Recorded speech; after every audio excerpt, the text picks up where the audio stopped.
Praise the Lord, ஹல்லேலூயா. கிறிஸ்துவுக்குள் பிரியமானவர்களே, இந்த அருமையான காலை வேளையிலும் தேவ சமூகத்துக்கு வந்த உங்கள் ஒவ்வொருவரையும் இயேசுவின் இணையற்ற நாமத்தினாலே அன்பின் வாழ்த்துக்கள்.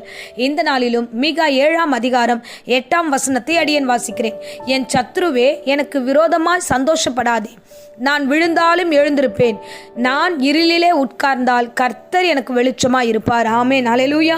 அருமையான வார்த்தை. காலை வேளையில் கர்த்தர் நம்மோடு பேசுகிறார். பாருங்க, ஒவ்வொரு நாளும் நம்ம சிலுவையின் தியானத்தை குறித்து, கர்த்தருடைய வார்த்தைகளை குறித்து நாம் கண்டோம். இன்றைய பொழுதிலும் இயேசுவானவரை சிலுவையில் அறையப்பட்ட மறுநாள் எப்படி இருந்தது அந்த உலகம்? எப்படின்னா, இருளிலே சூழ்ந்திருந்தது போல, மௌனத்தில் இருந்தது போல, சுற்றி இருக்கிற ஜனங்களுக்கு மத்தியில் அழுகையும் பயங்களும் கலந்தது போல இருந்தது. அன்றைய தினம்தான் நாம் இப்போது பார்த்து கொண்டிருக்கிறோம். பாருங்க, பிசாசானவன் சந்தோஷப்படுகிறான்.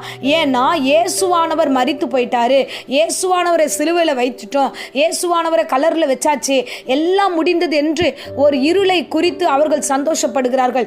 இந்த கிறிஸ்தவம் இனி தலை தூக்காது, இனிமே மேசியா என்று ஒருவரையும் யாரும் எதுவும் சொல்ல மாட்டார்கள் என்று சந்தோஷத்தோடு அவன் மகிழ்ச்சியா இருக்கிறான். அப்பொழுதுதான் இந்த விசுவாச வார்த்தை வருகிறது, இந்த தீர்க்கதரிசன வார்த்தை வருகிறது. சத்ருவே, நீ விரோதமாய் சந்தோஷப்படாத. நான் விழுந்துருவேன் நீ நினைக்கிற, இல்ல, நான் விழுந்தாலும் எழுந்திருப்பேன். ஹல்லேலூயா, ஹல்லேலூயா. கர்த்தர் நல்லவர். பாருங்க, இயேசு கிறிஸ்துவை எடுத்துட்டு போய் உள்ள வச்சுட்டாங்க. வெச்ச மாத்திரத்துல 3ஆம் நாள்ல அவர் அங்க இல்ல, அவர் உயிர் தெழுந்துட்டார். அவர் சொன்னபடியே அந்த இடத்தை விட்டு அவர் உயிர் தெழுந்துட்டார். ஆமென், ஹல்லேலூயா. பாருங்க, நம்ம விழ வேண்டும் என்று சத்துரு காத்து கொண்டிருக்கிறான்.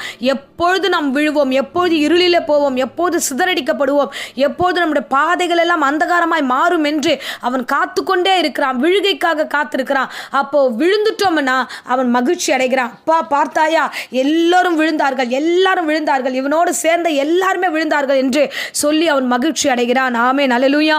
அருமையானவர்களே, இந்த அருமையான பிரசங்கத்தை கேட்டுக்கொண்டிருக்கிறவர்களே, இப்படிதான் இந்த உலகம் இருக்கிறது. நீங்கள் விழ வேண்டும் என்று அநேகர் காத்து கொண்டிருக்கிறார்கள். நீங்கள் விழ வேண்டும், நீங்கள் இருளிலே உட்கார வேண்டும், அடுத்து நீங்க என்ன செய்யணும்ன்ற ஒரு குழப்பத்திலே வாழ வேண்டும் என்று சத்ரு நினைக்கிறான். சத்ருனா யாரு? பிசாசானவன். அவன் வந்து நம்மளை அழிக்கும்படியாக வருகிறான். ஹல்லேலூயா. இவ்விதமான நினைவுகளோடு உங்களுடைய சிந்தனைகளை அவன் ஆட்கொள்கிறான். நீ விழுந்துட்ட, இனிமே நீ எழுந்திருக்கவே முடியாது அப்படின்னு சொல்லுகிறான். ஹல்லேலூயா. அப்படிதான் இயேசு கிறிஸ்துவை சிலுவையில் வைத்த பொழுது பிசாசானவனுக்கு ஒரே கொண்டாட்டம். பா, நான் நினைச்சது முடிஞ்சிருச்சு, அவ்வளோ, சிலுவை ஏற்றுக்கொண்டாரு, இப்போதே கல்லறையில் வச்சாச்சு, இந்த இருளிலே இந்த சமுதாயம் போயிடுச்சு, இனிமே யாருமே இந்த இடத்துல இயேசுன்னு சொல்ல மாட்டாங்க, முடிந்து போன கதை என்று அவன் வந்து அந்த இருளை குறித்து மேன்மை பாராட்டுகிறான், இருளை குறித்து சந்தோஷப்படுகிறான். ஹல்லேலூயா, ஹல்லேலூயா. நம்ம பார்க்குறோம் பாருங்க, ஒவ்வொரு நிகழ்வும் அந்த ஒரு நாள் முழுவதும் இருளாக இருந்தது. ஹல்லேலூயா.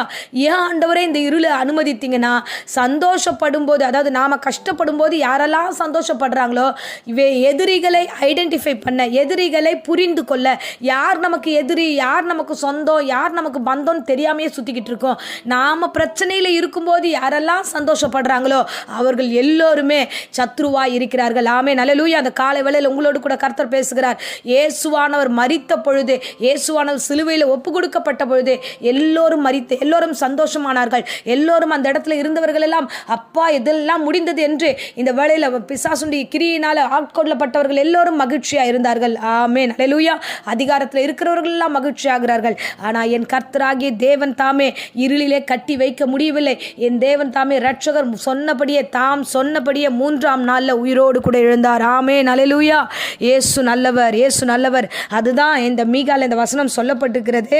நான் விழுந்தாலும் எழுந்திருப்பேன், நான் இருளிலே உட்கார்ந்தால் கர்த்தரே எனக்கு வெளிச்சமாய் இருப்பார். ஆமென், ஹல்லேலூயா. எந்த இருளும் கிறிஸ்துவ பிள்ளைகளுக்கோ கிறிஸ்துவுக்கோ எந்த இருளும் இருளாய் இருக்காது, இருள் கூட வெளிச்சமாய் இருக்கும். ஆமென், ஹல்லேலூயா. ஒருவேளை உங்களுக்கு இருள் போன்ற வாழ்க்கை இந்த நேரத்தில் இருக்கும் என்றால், புரியாத காரியமாய் உங்களுடைய வாழ்க்கையில் ஏதாகிலும் டிசிஷன் எடுக்க முடியாத நிலைமையில் இருந்தால், இந்த இருள் கூட நல்லதுதான். ஏன்னா இந்த இருளுக்குள்ளேயும் இயேசுவானவர் இருக்கிறார், இருளுக்குள்ளே வெளிச்சமாய் அவர் இருக்கிறார். ஆமென். அவர் மரித்த பொழுது அந்த 3 நாள் அளவும் தேவன் இல்லை இந்த பூமியில என்று அநேகர் நினைத்தார்கள். இந்த பூமியில விட்டு போயிட்டார், அவ்வளவுதான், முடிஞ்சு போச்சு அவருடைய காரியம் என்றார்கள். இல்ல, என் ஆவியானவர் அங்கே அசைவாடி கொண்டிருந்தார். ஆண்டவர் திருப்பி கம்பேக் கொடுத்து, நான் வந்துட்டேன், நான் இங்கே தான் இருக்கிறேன்னு சொல்லி தன்னை வெளிப்படுத்தினார். ஆமென். நீங்களும் விழுந்து போனதை குறித்து பயப்படாதீங்க. நீங்களும் திரும்ப ஒரு கம்பேக் கொடுப்பீங்க, திரும்ப மறுபடியும் வருவீங்க, எல்லாருக்கும் முன்னாடி சாட்சியாய் வாழ்வீர்கள். எங்கே விழுந்தீர்களோ, எங்கே நீங்கள் வந்து வெக்கப்பட்டீர்களோ, எங்கே தலை குனிந்தீர்களோ, அங்கே கர்த்தர் உங்களை தலை நிமிரச் செய்வார். ஆமென், ஹல்லேலூயா. என் தேவன் உங்களோடு கூட இருப்பாராக. யோனால ஒரு காரியத்தை குறித்து நம்ம வாசிக்கிறோம்.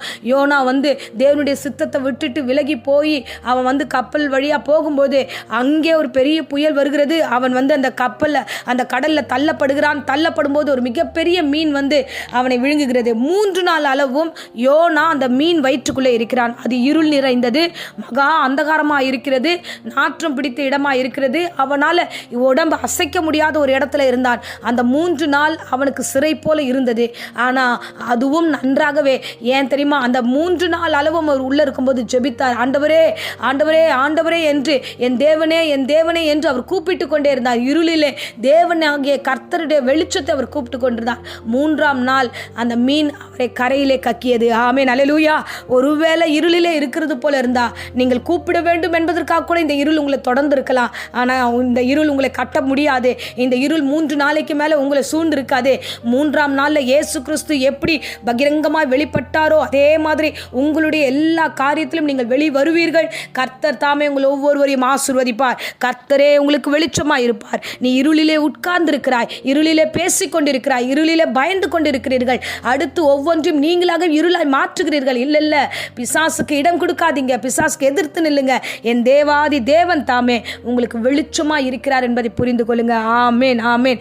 இன்னொரு முறை சொல்கிறேன், சத்ருவே, எனக்கு விரோதமாக இருக்கிற இந்த வேளையில் விரோதமாக இருக்கிற பிசாசே, உனக்கு நான் சொல்லுகிறேன், நானும் சரி என்னோடு கூட இருக்கிறவர்களும் சரி, நாங்கள் விழுந்தாலும் எழுந்திருப்போம், இருளிலே உட்கார்ந்திருந்தாலும் எங்களுக்கு வெளிச்சமாகிய கர்த்தர் எங்களுக்கு முன்பதாகவும் எங்கள் குடும்பத்துக்கு முன்பதாகவும் கடந்து செல்வார். ஆமேன், ஹல்லேலூயா. இப்பொழுதும் அடியேன் உங்களுக்காக ஜெபிக்கிறேன். அன்பு ரட்சகா, இந்த அருமையான தருணத்தில் நீர் பேசி கொடுத்த இந்த வாக்குக்காக நன்றி செலுத்துகிறோம் ராஜா. அப்பா, நாங்கள் எப்போ விழுவோம், எப்போ நாங்கள் ஒன்றுமில்லாமல் போவோம், அப்பா நாங்கள் எப்போது பசி பட்டினியாய் மாறுவோம் என்று சத்துருக்கள் காத்து கொண்டிருக்கிறார்கள், ஓநாய்கள் சுற்றி கொண்டிருக்கிறது. இதற்கு மத்தியில் கர்த்தாவே ஆண்டவரே எங்களை எழுப்பிவிட, வெளிச்சமாய் இருக்க ஆண்டவரே, எங்கள் துக்கங்களை சந்தோஷமாய் மாற்ற, இருளில் இருக்கிற எங்களை வெளிச்சத்திற்கு கொண்டு வர நீர் ஒருவர் எங்களுக்காக பலியாகி 3ஆம் நாள் உயிரோடு கூட வெற்றி சிறந்தீர். அந்த தேவனாகிய கர்த்தர் என்னோடும் என் பிள்ளைகளோடும் இருக்கிறதுக்காக ஸ்தோத்திரம். தொடர்ந்து உம்முடைய கரம் கூடவே இருக்கட்டும். எல்லா பிள்ளைகளும் வேலி அடைத்துக் கொள்ளும். ஆவியானவர் தாமே முகமுகமாய் பேசி ஆசீர்வதித்து வழி நடத்தும். இருளும் நல்லதே என்று பேசினீர், அந்த இருளுக்குள்ள நீர் தான் இருக்கிறீர் என்றதும் பேசியிருக்கிறீர். நிச்சயமாக உயர்வுக்கு நேராக கொண்டு வருவீர், ஆசீர்வதிப்பீர். இந்த வேளையில் வியாதியோடு பலவீனத்தோடு யாராகிலும் போராடி கொண்டிருந்தா எல்லா வியாதி விக்கினங்கள் பலவீனங்கள் இயேசுவின் நாமத்தில் சபித்து கட்டுகிறேன். பரிசுத்த ஆவியானுடைய அபிஷேகமும் அந்யோன்ய ஐக்கியமும் இப்போ எல்லா இடங்களிலும் சூழ்ந்திருப்பதாக ஆண்டவரை, இனிமே ஆண்டவரை எந்த விதமான அப்பா பலவீனமோ சளியோ எந்த குழந்தைகளுக்கும் ஏற்படாதபடிக்கு நீர் பாதுகாத்துக் கொள்ளும், ஆசீர்வதியும். என் தேவனுடைய கரம் கூடவே இருக்கட்டும். இம்மட்டும் எங்கள் சபையை காத்தீர், இந்த பிரசங்கத்தை கேட்ட ஒவ்வொரு பிள்ளைகளையும் காத்துக்கொண்டீர் ஆண்டவர், அவருடைய குடும்பத்தை காத்துக்கொண்டீர். அதற்காக ஸ்தோத்திரம். விசேஷமாய் ஒருமித்து நாங்கள் நன்றி செலுத்துகிறோம் ராஜா. 40 நாள் உபவாச ஜபத்தை முடித்து ஆண்டவரை, இன்றைய தினத்தில் ஆண்டவரே நாங்கள் அமைதியுள்ள ஆவியோடு உம்மை நோக்கி காத்திருக்கிறோம். எங்களுக்கான விடியலையும் எங்களுக்கான அறுவடையும் காத்திருக்கிறோம். எங்களை ஆசீர்வதித்து வழி நடத்தும். இயேசுவின் நேற்று நாமத்தில் ஜெபித்து ஆசீர்வாதத்தை ஒப்புக் கொடுக்கிறேன் ஜீவனுள்ள நல்ல பிதாவே. ஆமேன் ஆமேன். Praise the Lord. God bless you.